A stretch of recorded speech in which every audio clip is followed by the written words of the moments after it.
broken this ceasefire. He killed our people and he didn't exchange prisoners. We signed the exchange of prisoners, but he didn't do it. What kind of diplomacy, JD, you are speaking about? What do you mean? I'm talking about the kind of diplomacy that's going to end the destruction of your country. Yes, but if you Mr. President, with respect, I think it's disrespectful for you to come into the Oval Office and try to litigate this in front of the American media. Right now, you guys are going around and forcing conscripts to the front lines because you have manpower problems. You should be thanking the President for trying to bring it into this conflict. Have you ever been to Ukraine? Did you see what problems we have? I have been to. I've actually watched and seen the stories, and I know what happens is you bring them on a propaganda tour, Mr. President. Do you disagree that you've had problems bringing people in your military? And do you think that it's respectful to come to the Oval Office of the United States of America and attack the administration that is trying to prevent the destruction of your country? A lot of questions. Let's start from the beginning. Sure. First of all, during the war, everybody has problems. Even you, but you have nice ocean and don't feel now, but you will feel it in the future. God bless. You don't know that. God bless. You don't God know bless. that. You will not have a war. Don't tell us what we're going to feel.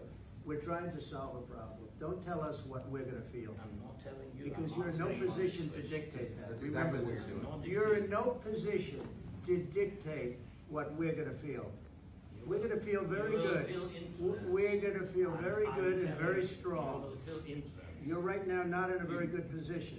You've allowed yourself to be in a very bad position, and he happens to be right about it. From the very beginning of the war. You're not in a good position. You don't have the cards right now.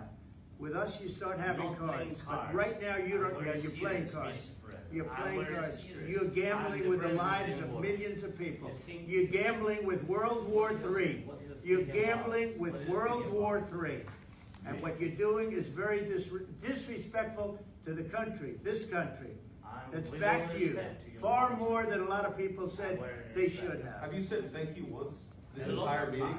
No, in this entire meeting, have you said thank you? You went to Pennsylvania and campaigned for the opposition in October. Offer some words of appreciation for the United States of America and the president who's trying to save your country. Please, you think that if you will speak very loudly about the war, He's not speaking loudly. He's not speaking loudly. Your country is in big trouble. Wait a minute. No, you've done a lot of talking. Your country is in big trouble. I know. You're not winning. You're not winning this. You have a damn good chance of coming out okay because of us. Mr. President, we are staying in our country, staying strong from the very beginning of the war. We've been alone. And we are thankful. I said thanks. You haven't been alone. You haven't been alone. We gave you, through this stupid president, $350 billion. We gave you military equipment, and your men are brave, but they had to use our military. If you didn't have our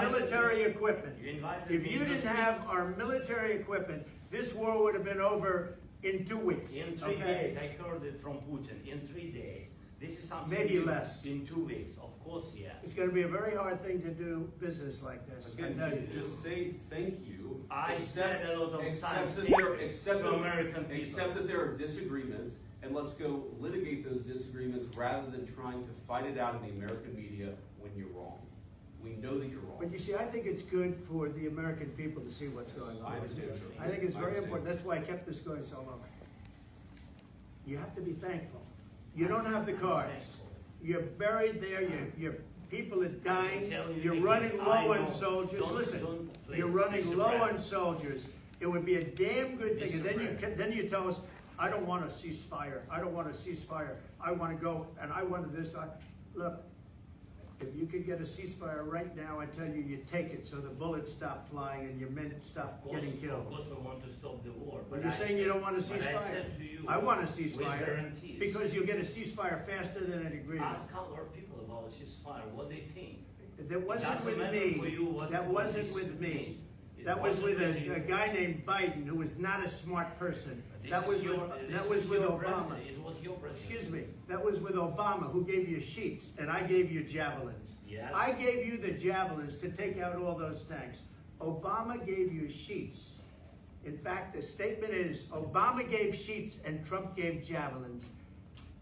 You got to be more thankful, because let me tell you, you don't have the cards. With us, you have the cards. But without us, you don't have any cards. One more question to my